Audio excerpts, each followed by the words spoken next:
On March 6th, 1945, at 0541 in the morning, the only bridge big enough to feed two American divisions didn't fail.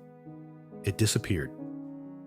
1 second, it was a damp strip of concrete over a nameless European river. The next, it was fire, noise, and empty air. Sergeant Michael Hart didn't see the charges. He saw the Jeep.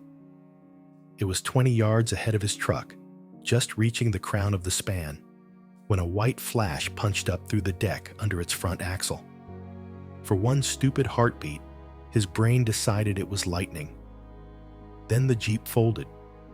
Nose, driver, windshield, all blown straight up and out over the railing in a spray of glass and men. The deck under it tore open with a sound like cloth ripping inside his skull.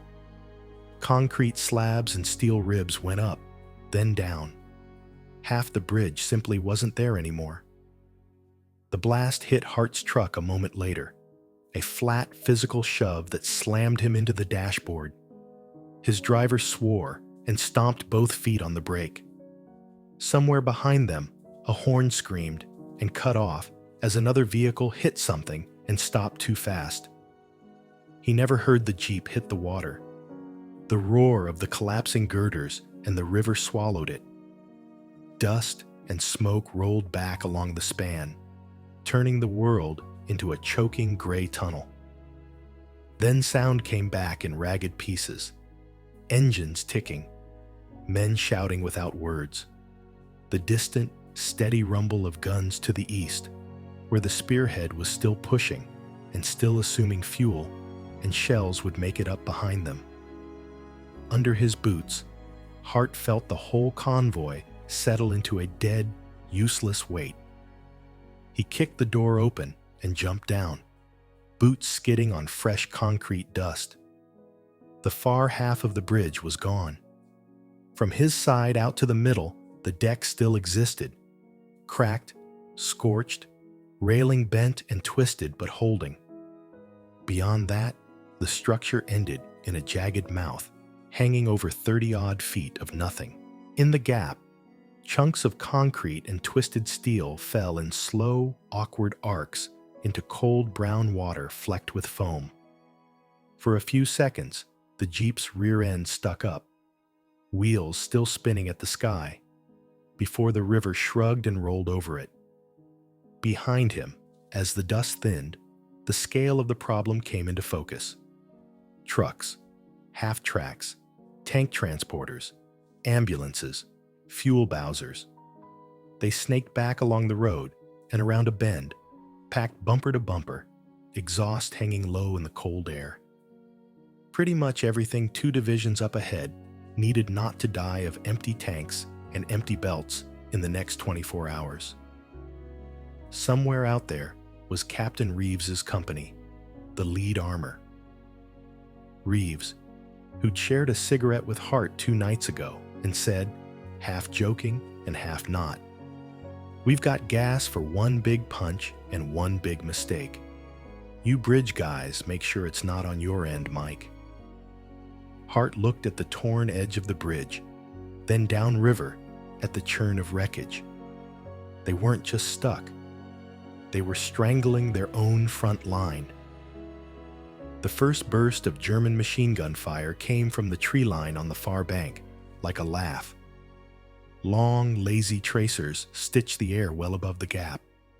Too high and too short to hit anything, but perfectly placed to say, "We see you." A few men ducked by reflex. Most just hunched their shoulders. At that range and at that angle, the gunner was showing off, not hunting. Hart ignored him. He walked right up to the broken edge until pebbles trickled away under his soles and looked down. The river was high with snowmelt, moving fast, flecked with white. Bits of bridge bobbed and disappeared.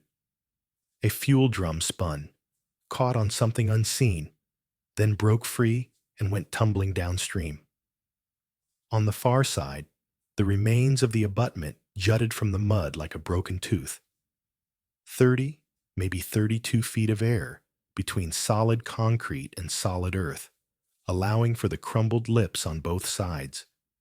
For an engineer, not a huge gap. For a stalled army under observation, wide enough to kill thousands. Sergeant, he turned. A military police lieutenant ran up, white-faced, helmet askew, clutching a clipboard like it was a life preserver. Bridge is out, the lieutenant gasped, as if Hart couldn't see. They must have had charges we missed, or sappers in the night, or... Doesn't matter how, Hart cut in. Matters what we do before Jerry stops laughing and starts ranging us. The lieutenant swallowed. Corb says, hold traffic here until the bridging company arrives, he said. They're dispatching Bailey sections. We're to block the road and wait. Hart pictured a Bailey bridge, like the manual showed it. Neat panels, perfect triangles, men in clean uniforms, sliding pins and tidy drawings. Then he pictured the last real one he'd worked on in France. 6, almost 7 hours of hauling and hammering and swearing under intermittent shell fire. Men sweating through their jackets.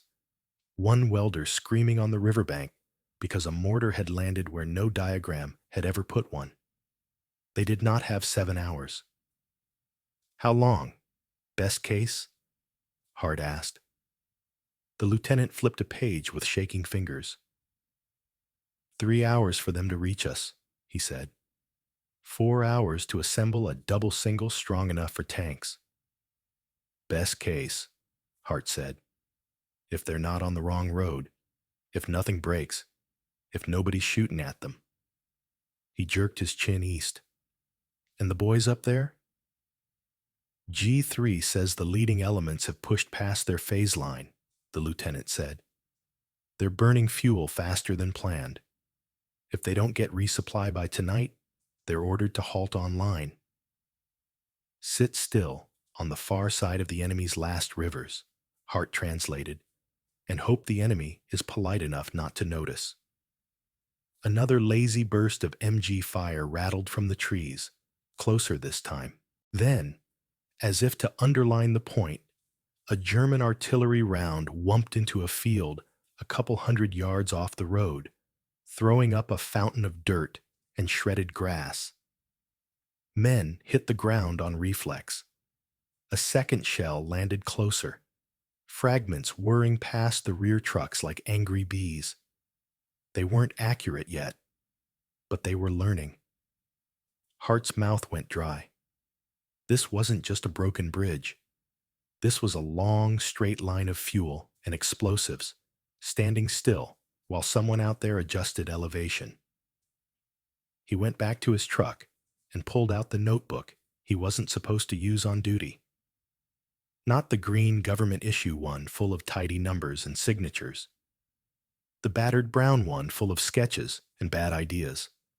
Ladder bridge, drum raft, fold-out truss that a rear area captain had once marked interesting but unnecessarily risky in red pencil.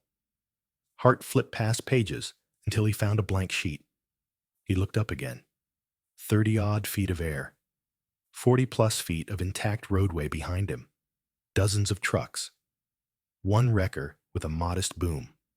A scrap dump a mile back where pieces of some other dead bridge lay waiting for someone to decide they weren't junk anymore.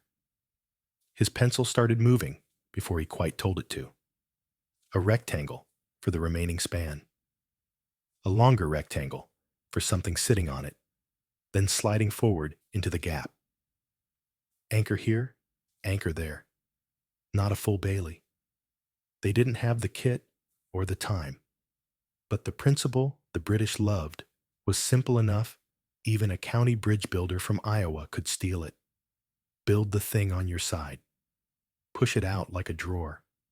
Let it land. Sergeant, the lieutenant said, hovering. What are you doing? Trying to turn air into road, Hart said. He snapped the notebook shut halfway through a calculation. You said there was a scrap dump, he went on. Rails, girders, all the stuff we blew up last time? Yes, the lieutenant said. A mile back, left off the main road. Cranes? One wrecker truck with a small boom. Welders? 2 men, 2 sets. Muscle? Half a company of engineers, and anyone in this mess who can lift steel, the lieutenant said. Hart nodded. It wasn't pretty. It wasn't standard. But it was something. All right, he said. I want every engineer, welder, and man who knows which end of a hammer to hold down here in 15 minutes. And find me your heaviest empty truck that is not full of high explosives. The lieutenant blinked. Why empty? Because we're going to bolt my bad idea to its frame, Hart said. If the bridge fails, I don't want the river catching fire as well. Another shell landed somewhere back along the road, close enough that they felt the thump under their boots. How long is this going to take? The lieutenant asked. Less than 7 hours, Hart said, or we're all going to learn how well we swim in March. They called him crazy when they saw the sketch. Of course they did.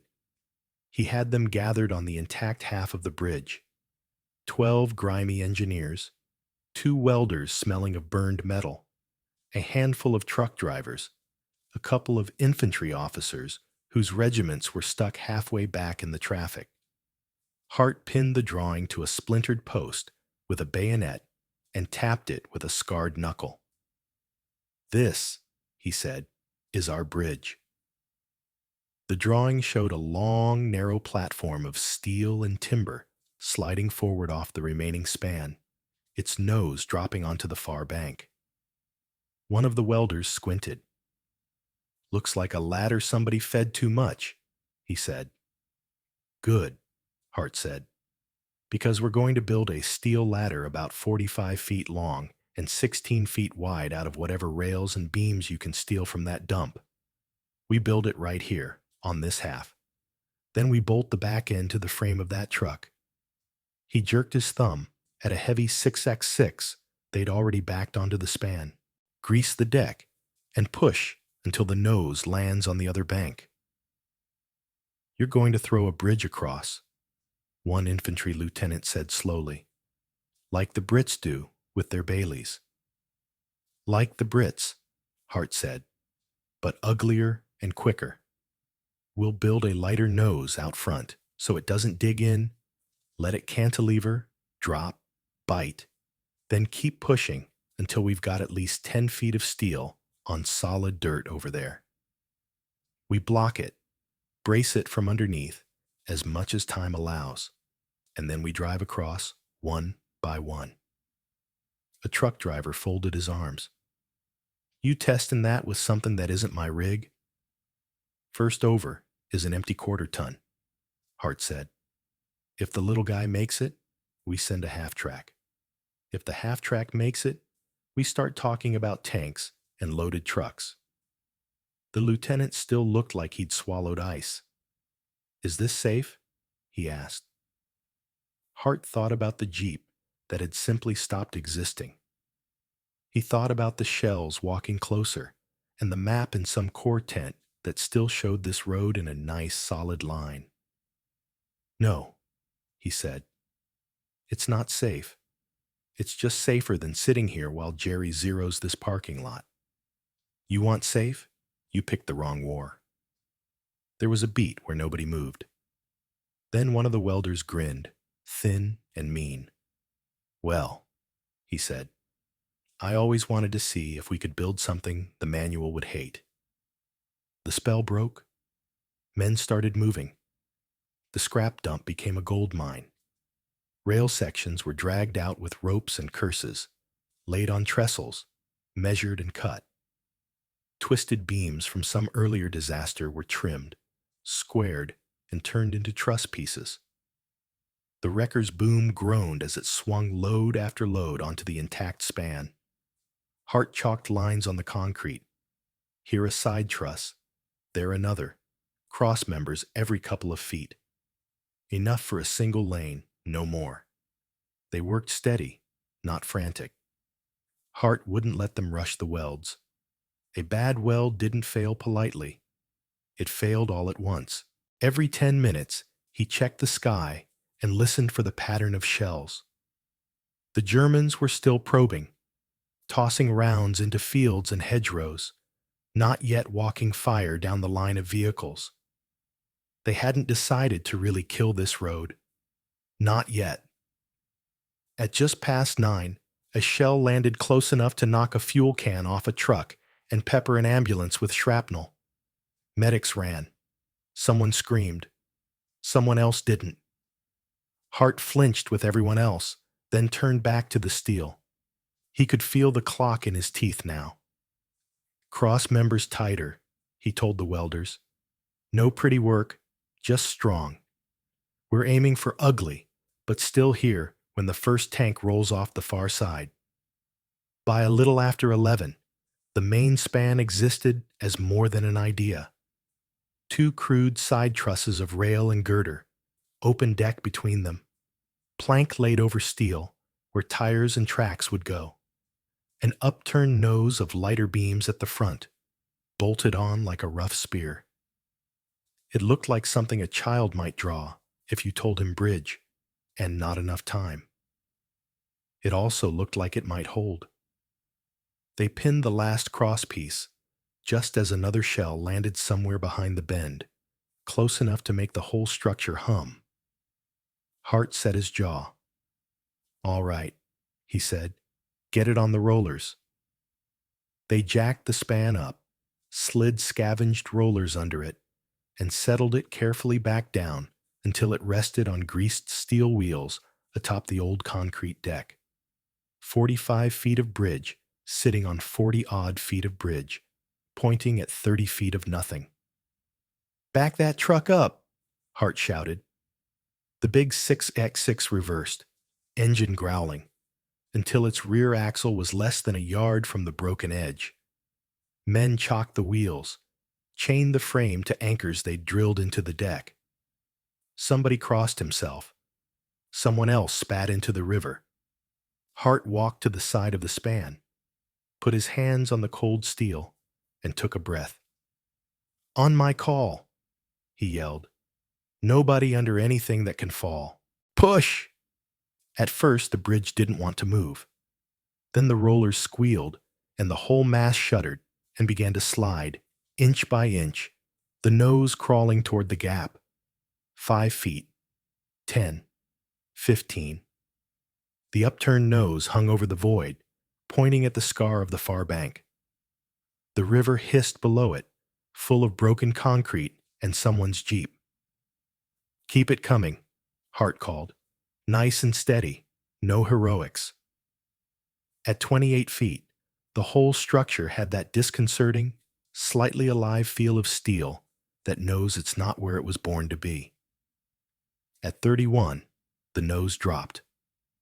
There was a dull, solid thump as it hit the far embankment, bit into torn earth, and threw a small spray of mud into the air.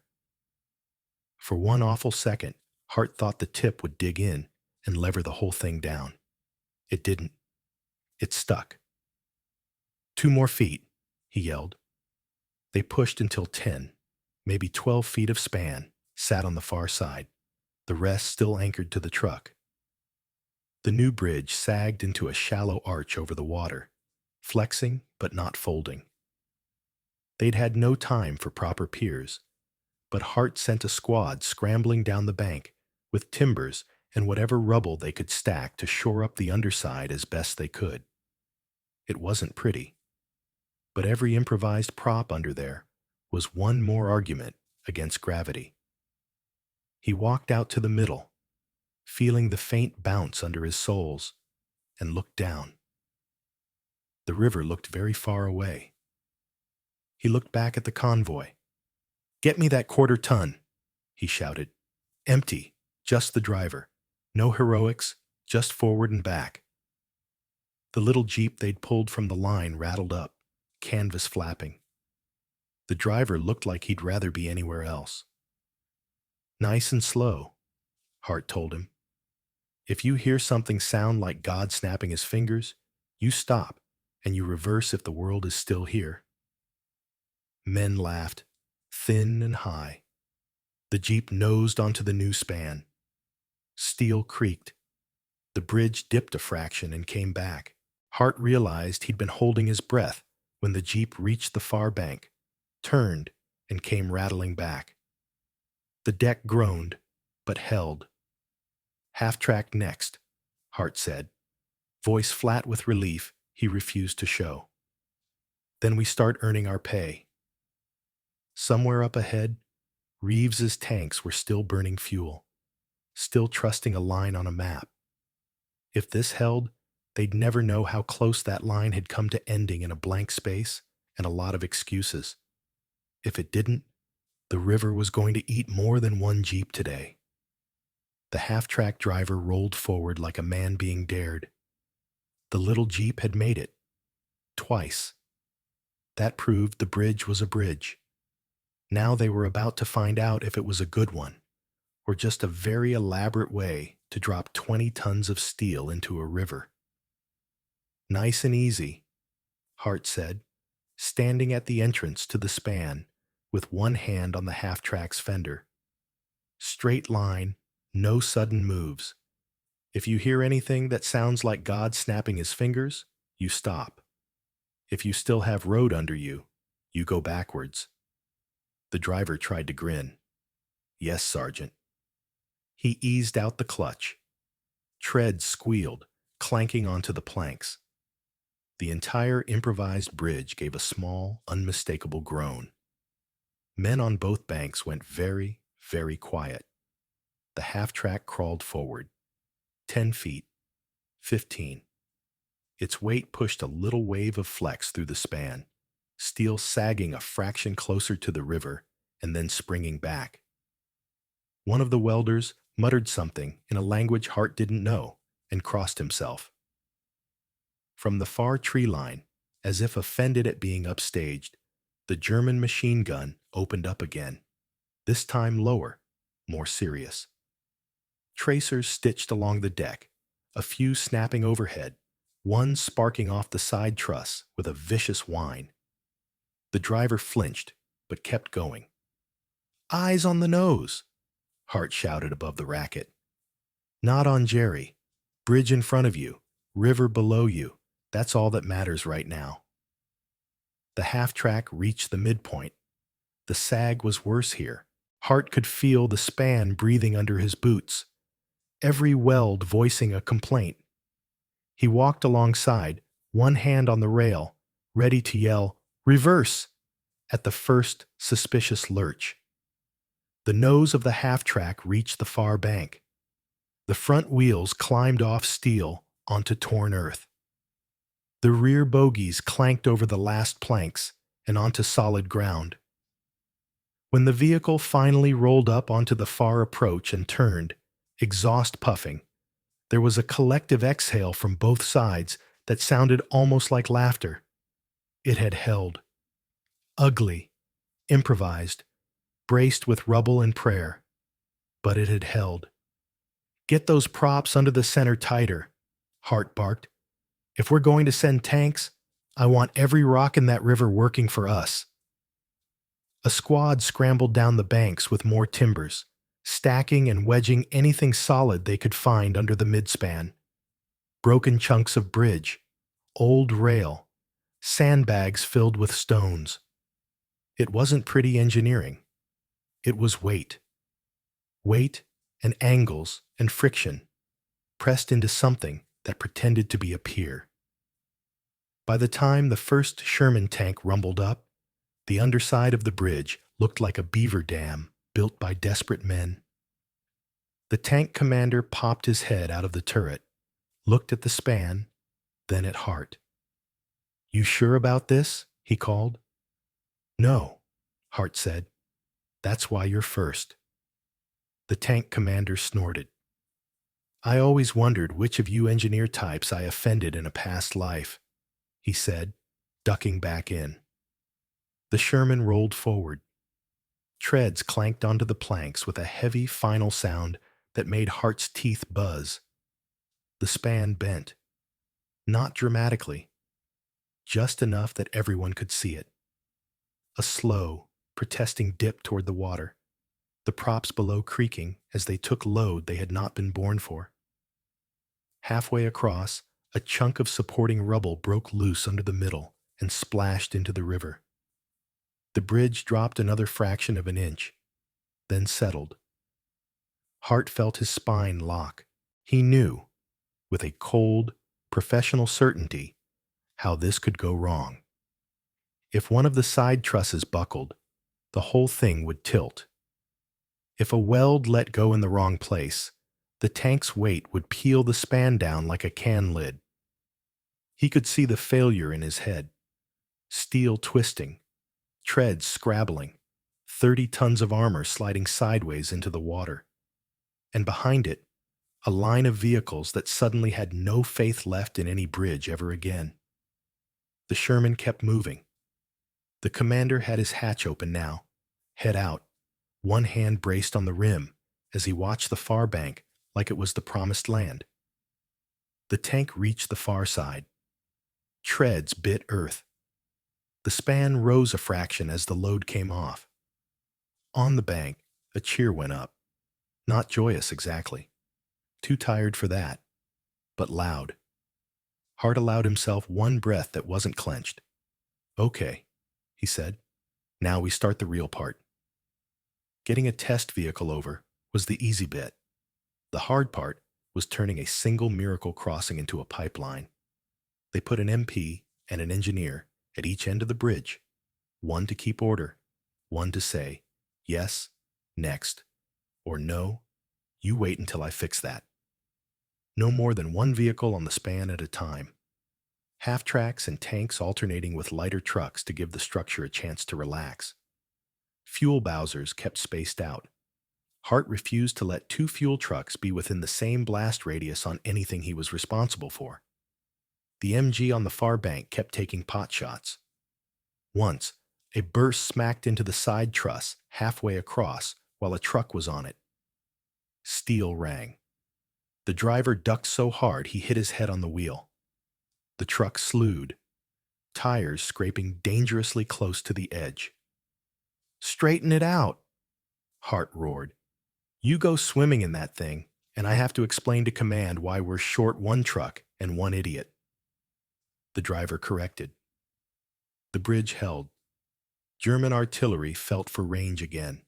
A shell landed close enough to throw dirt onto the near approach and pepper the side of a truck with shrapnel. Men dived flat. Hart stayed on his feet. He didn't feel heroic. He felt practical. If the shell that killed him hit, he was dead, whether he was standing up or lying down. In the meantime, someone had to watch the bridge. He kept a running tally in his head. 1 Sherman, 2 half-tracks, 4 ammo trucks, fuel, rations, medical supplies. Every vehicle that growled off the far end was another line on an imaginary graph he'd been sketching in his mind since the Jeep went into the river. Time since bridge loss versus vehicles across. How quickly they could turn choked into flowing again. How close they could keep the front line to the resupply schedule some major had carefully typed out in a warm office weeks ago. It took just under 4 hours to get the first 100 vehicles over. Not as fast as Hart wanted. Faster than any Bailey company could have done, starting from scratch under fire. By mid-afternoon, the worst of the jam had eased. The tail of the convoy was still back along the road, but the spearhead's fuel trucks, ammo wagons, and medical lorries were on the right side of the river again and moving. Somewhere east of them, Reeves's company kept rolling without ever hearing the words, "Halt on line, resupply delayed." The order never got written. The bridging company arrived an hour after that, just in time to see a Sherman come rumbling across a structure that looked nothing like anything in their manual. Their captain climbed down from his cab, stared, and let a cigarette go out between his fingers. "What in God's name is that?" he said. Hart was too tired to find the rank insignia, too tired to care. Temporary solution, he said. You were busy. The bridging captain walked up onto the span, boots clanking, eye taking in the mismatched steel, the rough welds, the web of props under the midspan. He didn't say, "This is unsafe." He didn't say, "This violates doctrine." He said, almost reluctantly, "Looks like you've reinvented a launching nose with scrap metal." "If you're asking whether I stole the idea from your manuals," Hart said, "I did. I just didn't have time to do it pretty." The captain snorted. "You know, there's a lot of people in nice chairs who'd have a fit if they saw this," he said. "Then I suggest," Hart said, "you get your formal, double-double Bailey built alongside it before they come down here, so they can shout at that instead while my ugly thing keeps working." For half a second, the other man looked like he might bristle. Then another shell landed somewhere off in the distance, the dull boom rolling over them like a reminder. The bridging captain sighed. "We'll set up our gear on the downstream side," he said. "You keep this monstrosity open as long as you trust it. Once we've got a proper span in place, you can scrap yours, or write a paper on it, or burn it in a ceremony. I don't care." He paused.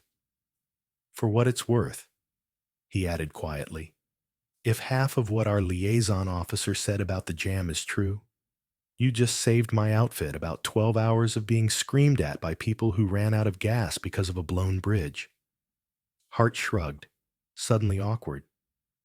"I didn't do it for your blood pressure, sir," he said. "No," the captain said. "You did it for theirs." He jerked his head toward the eastern horizon. "Good choice." The report Hart filed that night wasn't poetic. It never even used the phrase, "saved 2 divisions."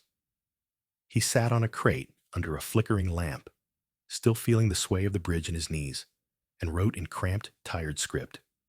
06, May R 45. MSR bridge over unnamed river at Grid X was destroyed by enemy demolition at approx 0541 HRs, resulting in loss of 1 1.4-ton truck and 3 KIA. Total halt of vehicular traffic for approx 2 HRs, while site assessed and initial fires observed. Based on urgency of resupply to forward elements and ETA of standard Bailey bridging, Engineer Elements 317th ECB constructed improvised launch span using salvaged rail beam sections and planking, approx length 45 FT, width 16 FT, supported by existing near abutment, damaged far abutment, and field expedient midspan cribbing. Span assembled on existing half-bridge deck over period of approx 2.53 HRs under intermittent indirect fire, then launched by sliding over greased rollers and bolted to frame of 6x6, ref Brit doctrine on Bailey launching nose, simplified. Tested with 1.4-ton, empty, then M3 half-track, then Sherman tank. Observed deflection within acceptable range under load, no catastrophic failure. Midspan cribbing reinforced post-launch. Structure permitted single-lane, controlled crossing of tanks, half-tracks, fuel and ammunition vehicles over approx 6-7 HR period until arrival or assembly of standard Bailey Bridge by 297th Engineer Co. No vehicles lost on improvised span. Result: resupply to forward ID elements continued same day. No requirement to halt for lack of fuel, ammo. He didn't write how his hands had shook the first time the tank crawled past him, or how the drivers' faces had looked white and set as they stared straight ahead, resolutely not looking at the water below. He didn't write about Reeves, because Reeves never knew. You didn't put men's ignorance in a report as a metric of success.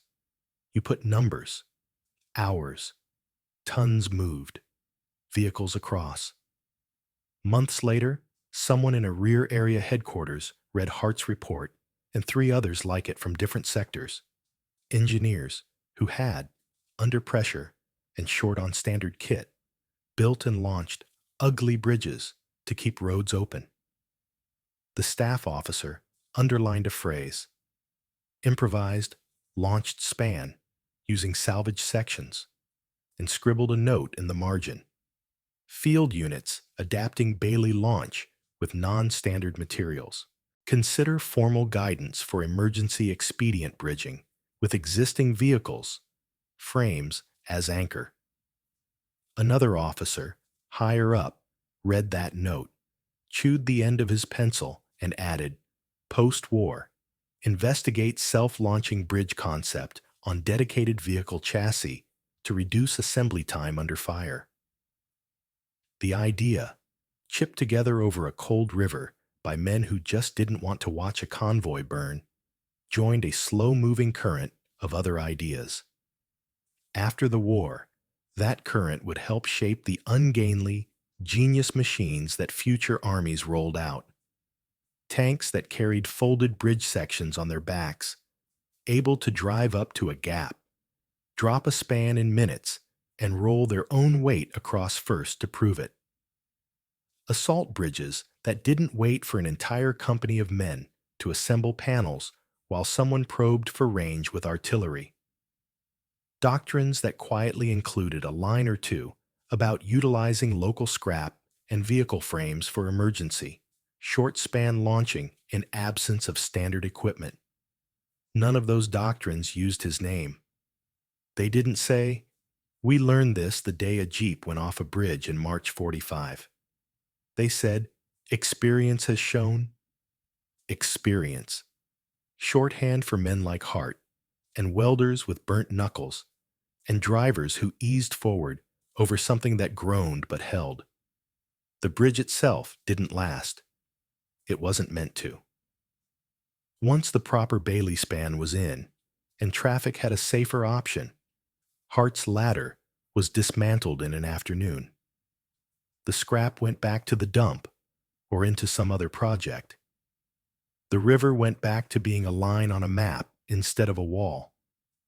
If you went to that nameless place a year later, you'd see a standard, strong, textbook bridge in its place, neat rivets, proper piers, nothing about it suggesting that one morning it had been the most important 30 feet of air in Europe. Even the Jeep in the water eventually moved on, dragged out by the current or salvaged by someone who needed parts more than a grave marker. The only record that the river had tried to close its mouth on an army, and failed, lived in Hart's report.